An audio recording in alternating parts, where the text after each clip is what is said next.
పద్ధతి లేదనో మనం పార్లమెంటరీ వ్యవస్థలో మనం అనుకుంటున్నాం కదా. మరి పత్రికలకు జర్నలిస్టులకు ఏ భాష రాయాలా, ఎలాంటి భాష వాడాలి, ఏ పదప్రయోగం, హోదాని బట్టి రేవంత్ రెడ్డి మీకు నచ్చకపోవచ్చు యాజ్ ఎ ఇండివిజువల్, కానీ Revanth Reddy is Telangana chief minister. Telangana chief minister అనేది ఒక గౌరవప్రదమైన హోదా, ఒక జర్నలిస్ట్ అనేది ఒక గౌరవప్రదమైన హోదా. వ్యక్తితో నీకు నచ్చవచ్చు నచ్చకపోవచ్చు, ఆ హోదా మనమందరు ప్రజలందరూ కలిసి ఇస్తే వచ్చిన హోదా. ఆ హోదాని గౌరవించాల్సిన బాధ్యత ఆ పత్రికలకు కానీ, ఆ పత్రిక యజమానుల ముసుగుల్లో ఉన్న రాజకీయ పార్టీ నాయకులకు కానీ ఉండదా? వాళ్ళకి లేనప్పుడు మేమెందుకు పాటించాలా అనేది నా ప్రశ్న. వాళ్ళు ఆ బాధ్యతను మరిచి అసభ్యంగా వ్యవహరించి అసందర్భమైన అంశాలను ప్రస్తావిస్తే న్యాచురల్గా రియాక్షన్ ఉంటుంది. ఆ రియాక్షన్ని మొత్తం జర్నలిస్టులకు మీరు ఆపాదించుకోకండి. దయచేసి వేదిక మీద నుంచి మీడియా మిత్రులకు నా విజ్ఞప్తి ఒక్కటే, ప్రజల కోసం ప్రజల మధ్యలో ఉండి ప్రజా సమస్యల్ని వెలికితీసే జర్నలిస్టులు ఒక వర్గం అయితే, కేవలం రాజకీయ పార్టీ యజమానిని రక్షించడానికి, ఆ యజమానికి మొత్తం వ్యవస్థను అప్పచెప్పడానికి ప్రయత్నం చేస్తున్న వాళ్ళు ఇంకొక కోవా. ఈ రెండింటిని మీరు విడదీయండి. ఈ రెండింటిని కలగాపులగం చేయడం ద్వారా నిజమైన జర్నలిస్టుకు నష్టం జరుగుద్ది. ఆ నష్టం జరగకుండా ఉండడానికి అవసరమైన ప్రణాళికలు మీరు సిద్ధం చేయండి అని చెప్పి నా వైపు నుంచి విజ్ఞప్తి. అసెంబ్లీలోకైనా లేకపోతే సెక్రటేరియట్లోకైనా ప్రభుత్వ కార్యాలయాల్లోకైనా మిమ్మల్ని అనుమతించడానికి ఎలాంటి అభ్యంతరం లేదు.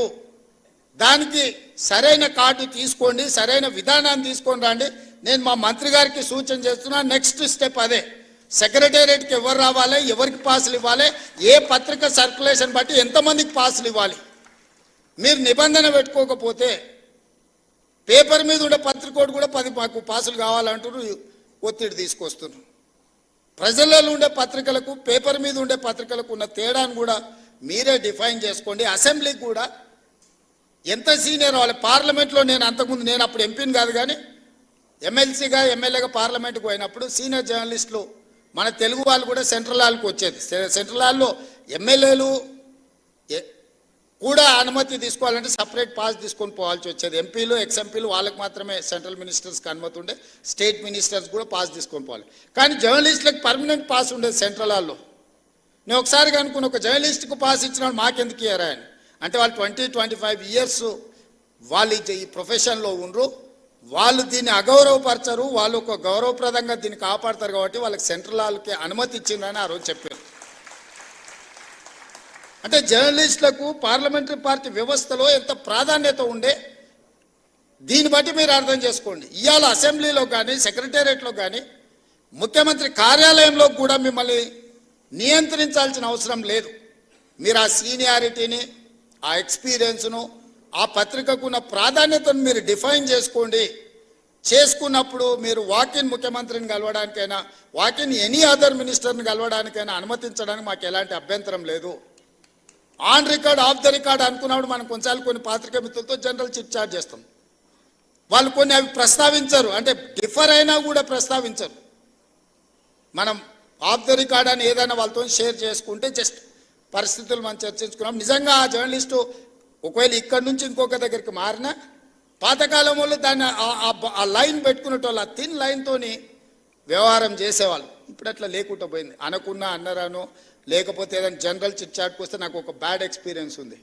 జనరల్ చిట్ చాట్ ఎప్పుడో గాంధీ భవన్లో వేస్తే ఎవరో జర్నలిస్టులే ఉన్నారు అందరు, మరి అది రికార్డ్ చేసుకొని బయటికి పోయారు అనెతికల్గా.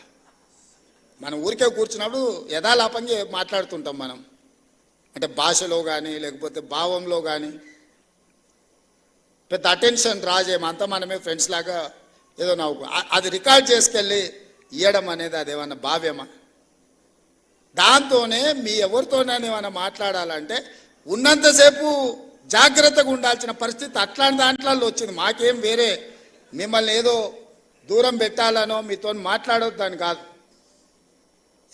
ఎవరిని అకౌంటబుల్ ఫిక్స్ చేస్తాం నాకు తెలిసి ఎవరో కూడా, కానీ వాళ్ళని అన్నం అనుకో అది ఇంకొక చర్చకు దారితీస్తుంది. సో ఇట్లాంటివి అన్నిటిలో కూడా ఈరోజు సీనియర్స్ అందరు ఉన్నారు. సీనియర్స్ సిన్సియర్స్ కావాల్సిన వాళ్ళు అందరూ ఉన్నారు. మీరు ఒక లైన్ పెట్టుకోండి. మీ ఆరోగ్య భద్రత కార్డు మన ఢిల్లీ పోయినప్పుడు ఢిల్లీ హాస్పిటల్స్లో మేమేమో కార్డు అక్కడ ఉంది, మేమేమో ఢిల్లీలో ఉన్నాం, మాకు ఢిల్లీలో ఏదన్నా హెల్త్ ఇష్యూ వస్తే హాస్పిటల్కి పోలేకపోతున్నాం అన్నారు. ఇమ్మీడియట్గా రెసిడెంట్ కమిషనర్ పిలిచి ఢిల్లీ హాస్పిటల్లో కూడా వాళ్ళకి ఏం కావాలనో చేయండి, ఒకవేళ అక్కడ కాకపోతే సీఎం రిలీఫ్ ఫండ్ కానీ ఏం కావాలంటే వాళ్ళకి చేయాలని చెప్పేసి వచ్చింది. ఎందుకంటే మీ మేనేజ్మెంట్ ఇక్కడ ఉంది, మీ మేనేజ్మెంట్ తరఫున వాళ్ళు ఢిల్లీలో పనిచేస్తున్నారు. ఢిల్లీలో చిన్న చిన్న ఆరోగ్య సమస్యలు వస్తే హైదరాబాద్కి వచ్చి ట్రీట్మెంట్ చేయించుకుంటే అంతకంటే ఎక్కువ ఖర్చు అవుతుంది. అందుకోసం ఢిల్లీలో ఉండే అపోలోలో వాళ్ళకి ఏ విధంగా వైద్యాన్ని అందించాలో మాట్లాడి ఢిల్లీ అపోలోలో వాళ్ళకి ట్రీట్మెంట్ చేయడానికి అవసరమైన చర్యలు తీసుకోండి అని రెసిడెంట్ కమిషనర్ చెప్పొచ్చినాను. వాళ్ళు ఎప్పుడు ఏ ఇష్యూ వచ్చినా వాళ్ళని అడ్రస్ చేయండి, వాళ్ళకి కావాల్సిన సమస్యను పరిష్కరించండి. తెలంగాణ భవన్కి వస్తే వాళ్ళకి కూర్చోవడానికి కానీ మంచి చెడ్డకు ఒక మంచి ప్రాపర్ వాళ్ళకి ఇది ఇవ్వండి అని చెప్పి రెసిడెంట్ కమిషనర్ చెప్పొచ్చు. నేను ఇక్కడున్న కమిషనర్ కూడా మీ సమస్యలు మా పెద్దలు మిత్రుడు శ్రీనివాసరెడ్డి గారికి నేను సూచన చేస్తున్నా. వీళ్ళ అక్రిడేషన్ కార్డులు కానీ భద్రత హెల్త్ ఇష్యూలో కానీ ఇట్లాంటి ఇష్యూస్ ఏమున్నా శాశ్వత పరిష్కారం ఒక గైడ్ లైన్స్ పెద్దలు శ్రీనివాసరెడ్డి గారు చెప్పినట్టు చిన్న పత్రికలు, మధ్య తరహా పత్రికలు, పెద్ద పత్రికలు వీటిని ఏ విధంగా డిఫైన్ చేయాలి, government of India guidelines ఏంది, election commission of India guidelines ఏంది, పత్రికలు అంటే ఏంది, పొలిటికల్ పార్టీ ఓన్డ్ జర్నలిజం ఏంది, ఆ పత్రికలు ఏంది అనే దాంట్లో కూడా డెఫినేషన్స్ ఉన్నాయి. వాటి అన్నిటిని క్రోడీకరించి కొత్త విధి విధానాలను తయారు చేయండి. మీరు ఇచ్చిన విధి విధానాల మీద చర్చ చేసి క్యాబినెట్లో అప్రూవల్ ఇచ్చి దానికి చట్టబద్ధత కల్పించే బాధ్యత నాది. ఎందుకంటే కొన్ని పనులు ఆటోమేటిక్గా జరిగిపోవాలి.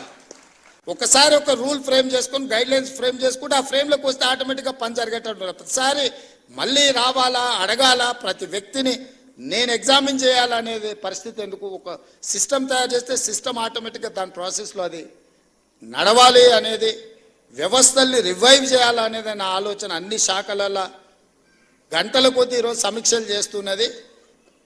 దెబ్బతిని ఈరోజు వ్యవస్థలు కూలిపోయే పరిస్థితి వచ్చింది కాబట్టి ఆ వ్యవస్థల్ని నిలబెట్టడానికి, వాటిని బలోపేతం చేయడానికి, వాటిని నడిపించడానికి విధి విధానాలు ఖరారు చేస్తున్నాం. మనకు టూరిజం పాలసీ లేదు, ఎనర్జీ పాలసీ లేదు, స్పోర్ట్స్ పాలసీ లేదు. ఇట్లా చెప్పుకుంటూ వెళ్తే 10 సంవత్సరాల తెలంగాణకే పాలసీ లేదు. పాలసీ లేకపోవడం కూడా ఒక పాలసీ కింద భావించరు కొంతమంది. అట్లాంటి పరిస్థితి నుంచి ఒకటొకటిగా పరిష్కరించుకుంటూ విధి విధానాలను ఖరారు చేస్తూ మన ఎదురుగా వచ్చిన సమస్యను తాత్కాలికంగా పరిష్కరించడం కాదు, శాశ్వతంగా దానికి విధి విధానాలను రూపొందించండి అని చెప్పి అన్ని శాఖలను సమన్వయం చేసుకుంటూ ఈరోజు ముందుకు వెళ్తున్నాము. అనుకున్నంత ఆశామాసి కాదు ఈ ప్రభుత్వ వ్యవహారంలో బండి నడపడం. మీకు తెలియంది కాదు, మీరు అందరు కూడా చూసినారు. దానికి ఒకసారి ఎనుకో ముందో అవుతుంది. కొంతమంది అధికారులకు విధానం 10 సంవత్సరాలు ఒక సిస్టంలో పనిచేస్తే ఓవర్ నైట్ ఆ సిస్టమ్ అంతా మార్చాలనుకుంటే కూడా కొన్నిసార్లు వాళ్ళకి అర్థం కాదు కదా, అర్థం కావడానికి కూడా కొంత సమయం పడుతుంది. వాళ్ళు అనుకుంటారు 10 నెలలు అయితే వీరు వారే అవుతుండొచ్చు అని కూడా ఎదురు చూస్తుంటారు కొంతమంది. ఎందుకు అని అంటే ఆ 10 ఏళ్ళు అట్లా చూసినాం, సార్ ఏదో కొత్తలో ఊపులో ఉన్నట్టున్నాడు కానీ సార్కి కూడా తత్వం బోధపడుతుంది. 10 నెలలు అయితే అనుకునేట వాళ్ళు కూడా ఉంటారు. అట్లాంటివి ఏముండవు మిత్రులారా. మేము మీలో ఒకరమే. మీ సమస్యలను పరిష్కరించే బాధ్యత మాది. అదేవిధంగా ఇంకొక మాట చివరగా నేను ఒక మాట చెప్పదలుచుకున్న, సార్ అన్నీ చెప్పింది కానీ మేము అడిగింది కానీ మేము కోరుకుంటున్న చెప్తలేడని అనుకుంటున్నారు. మా సీనియర్ నేను ప్రెస్ అకాడమీ దగ్గర ట్రైనింగ్ పెట్టాలన్నా, క్లాసులు పెట్టాలన్నా, ఏదైనా చేయాలన్నా చిల్లి గవ్వ చేతిలో లేదు. ఈ నుంచి పోతే మళ్ళీ పాత రోజులే అన్నట్టుగా ఉంది అని మా సీనియర్ మనసులో ఉంది. అందుకే ప్రెస్ అకాడమీ దగ్గర ఒక 10 కోట్ల రూపాయలు మీ దగ్గర పెట్టుకోండి.